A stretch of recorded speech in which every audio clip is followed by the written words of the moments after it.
In its annual assessment of the media freedom worldwide, the Committee to Protect Journalists has argued that Turkish authorities now consider declaring critical journalists as unwanted is a more efficient, cunning method of stifling the free press, rather than jailing them for their reporting.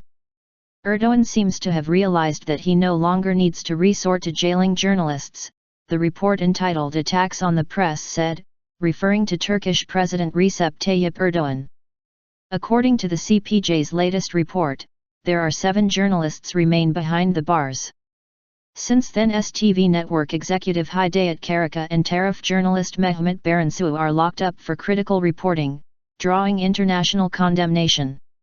The Turkey section of the CPJ report, authored by Yavuz Baydar, an award-winning Turkish journalist who was fired from his newspaper Sabah 2 years ago, said the Turkish media has fallen into full compliance with the structures of power, most notably those of Erdoğan in the past 5 years. He said he warned repeatedly that the tsunami that is overwhelming Turkish journalism is far beyond the worrisome, unacceptable number of journalists and dissidents in jail, that the future of the Turkish media itself, with its professional values and conduct, is in serious danger.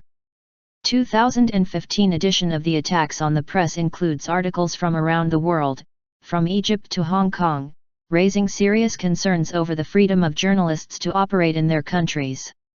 In Turkey, it said, thousands of journalists are now being forced to operate in what many describe as prisons without walls, although the number of journalists in prison is falling.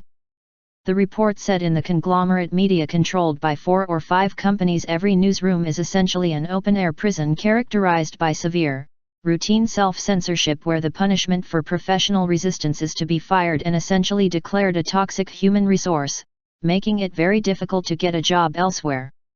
The report said thanks to systematic attacks and cunning operations, by the Turkish authorities but also by complicit media outlets, that the country has now a toothless mainstream media that lacks efficiency and influence.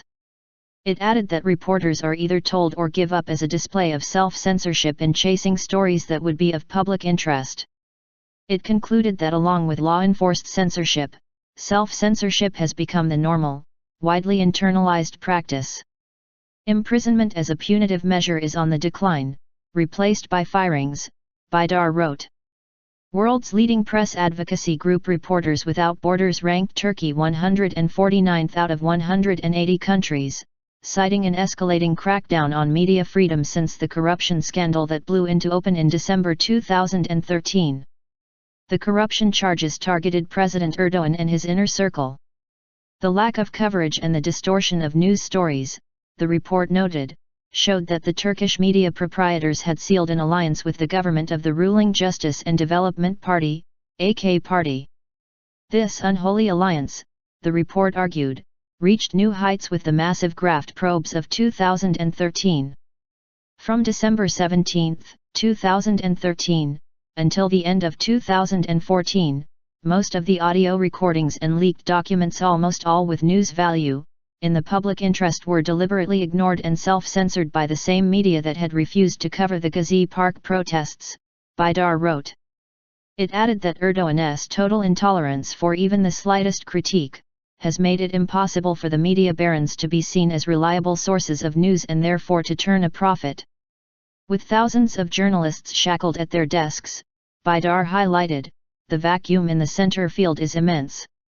He stated that elected political leaderships in many parts of the world are now busy mastering ways to stifle the media. It is high time to expose this new dirty media order, which destroys the public's right to know, he said.